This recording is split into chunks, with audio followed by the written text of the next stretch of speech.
Mom-isms. You know those things that moms say? Have you ever looked back and thought about them at all? You know, like the one that says, where your mom says, I know your friend's parents said yes. I don't care what your friend's parents say. My answer is still no.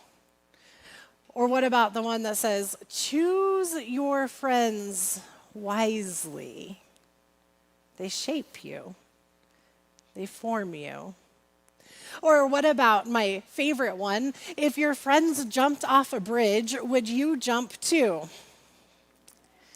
Yeah, in case you haven't caught this yet, I might have been a little snotty when I was growing up, so of course, my answer is yes. If my friends are jumping off bridges or cliffs right into that really big, beautiful pool in the Arkansas right outside of Buena Vista, or my son jumping off the Strat in Las Vegas, if somebody says, hey, you want to jump off a bridge? My answer is going to be sure for two reasons. One, I'm assuming if they're jumping, it's because they're having fun. Or if they're jumping, it's because they have to, because they begin with the assumption that I chose my friends wisely. But you know why we hear that, why moms say that. We are shaped and formed by the people that surround us. We're captured up in movements. There's a TED Talk by Derek Sivers. It is a really cool one. It's like 3-4 minutes long, so it's one of the shorter ones. And he plays a video and narrates through the video. And the title is How to Start a Movement. So in the video is this grassy field. You can tell it's a concert, and there's people hanging out on their blankets and just watching, listening to the music. Everybody except for this one guy in the middle of the video that is standing in the middle of the field, dancing like a crazy person. It is just awkward and weird. And Derek, in his narration, points out when this man runs up next to the guy that's dancing and starts dancing with him. And Derek says, what makes a leader is your first follower. And there, a few seconds more into the video, a couple of other people join up. So now you have 4 people dancing like crazy. And then there's 3 more people. And now it's not a lone nut, it's a crowd. And just a few seconds later into that video, a mass of people come barging in to dance with the crazy guy in the middle, and it is no longer a crowd. Now it is a movement, and in fact, sitting out makes you the lone nut. If your friends jumped off a bridge, would you follow them? Well, yeah, maybe. Because hopefully we choose our friends wisely and we're joining movements that are good and powerful. But in today's text, I don't think that's the question I ask. When I read today's text, the question is, if your friends are bent on destruction, do you follow them? You have the Pharisees joining together, banding together, creating a movement to destroy Jesus. Hear now these words from the Gospel of Mark. One Sabbath day, Jesus was walking through a field of ripe grain. As his disciples made a path, they pulled off heads of grain. The Pharisees told on them to Jesus, "Look, your disciples are breaking Sabbath rules." Jesus said, "Really? Haven't you ever read what David did when he was hungry, along with those who were with him? How he entered the sanctuary and ate fresh bread off the altar with the chief priest, Abiathar, right there watching. Holy bread that no one but priests were allowed to eat, and handed it out to his companions. Then Jesus said, "The Sabbath was made to serve us. We weren't made to serve the Sabbath. The Son of Man is no yes man to the Sabbath. He is in charge." Then Jesus went back in the meeting place where he found a man with a crippled hand.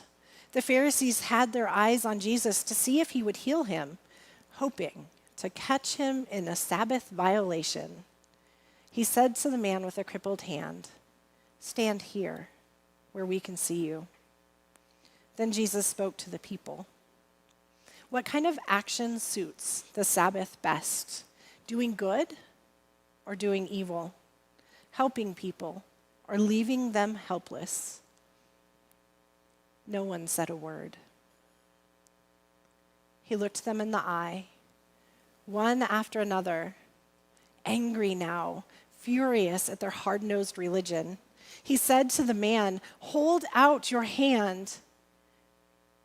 He held it out, and it was as good as new.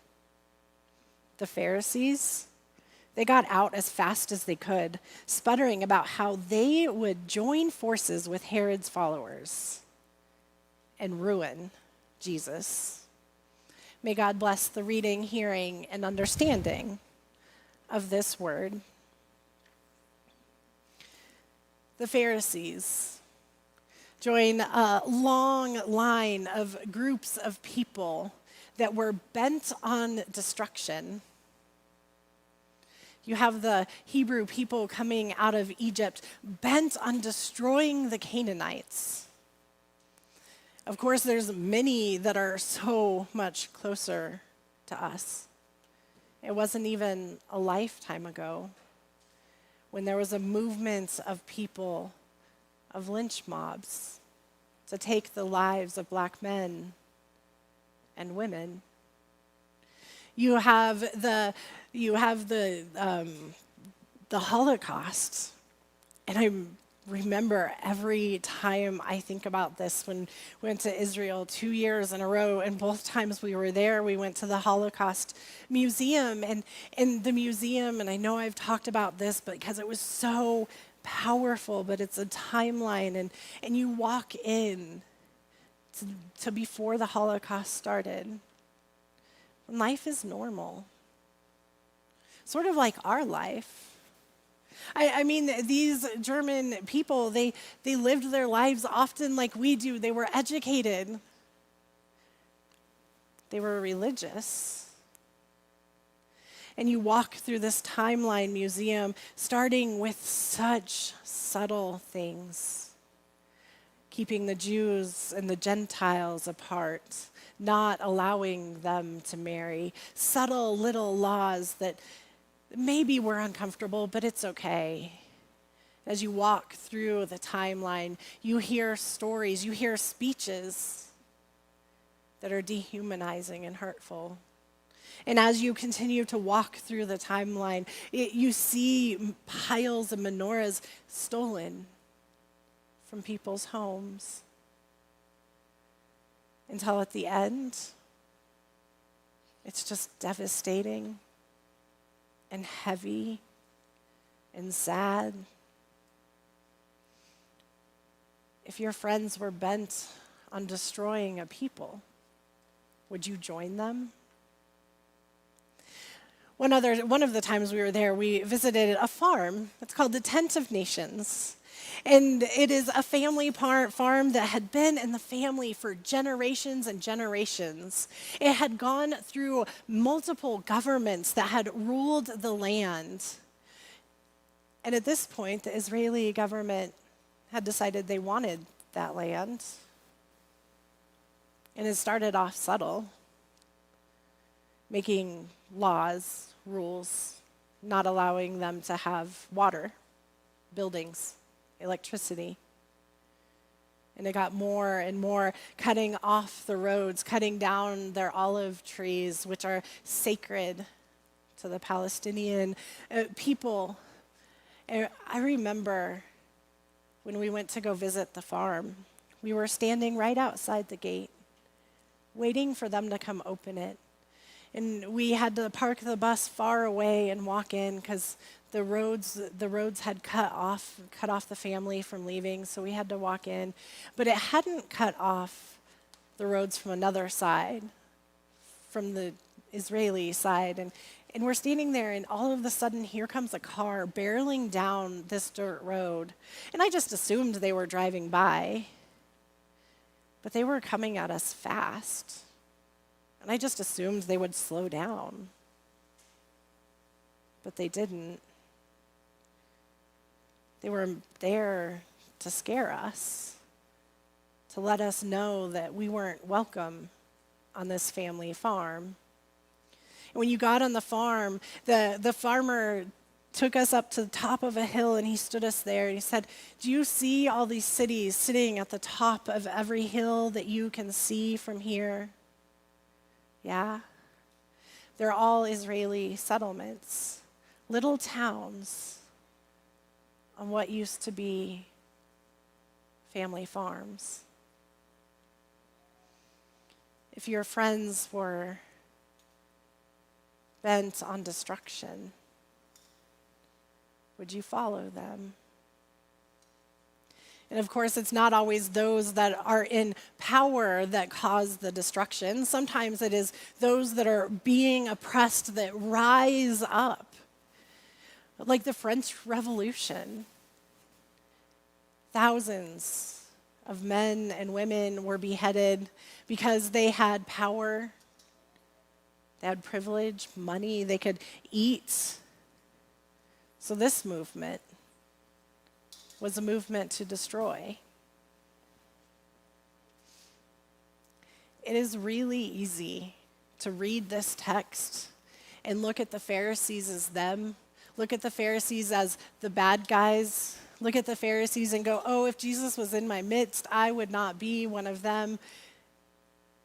But really, throughout history, in all of these moments of destruction, those in the middle, those on the edges, those joining in to join these movements were people.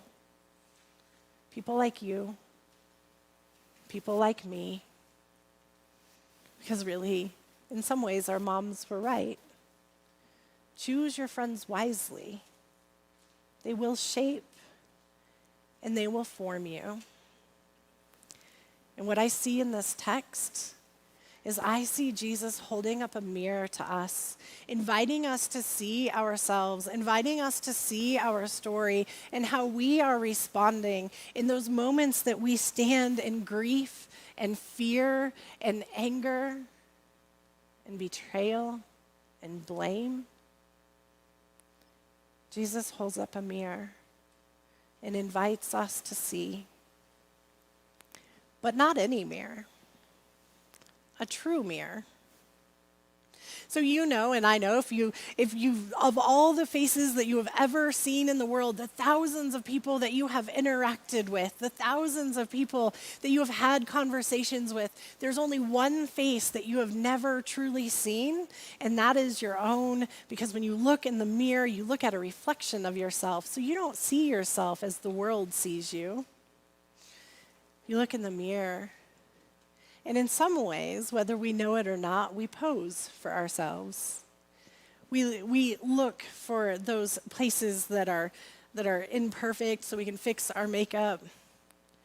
But there is a thing called a true mirror. When you look in that true mirror, it shows you as the world sees you, not reflected, but just as the world sees you. And people look in that mirror, and at first they're seeing themselves for the first time, truly seeing themselves. And when their eyes smile, the person in the mirror, their eyes smile too, and it makes them laugh. It's so jarring and wow, interesting. And then, we all have this little bit of a head tilt when we look in the mirror.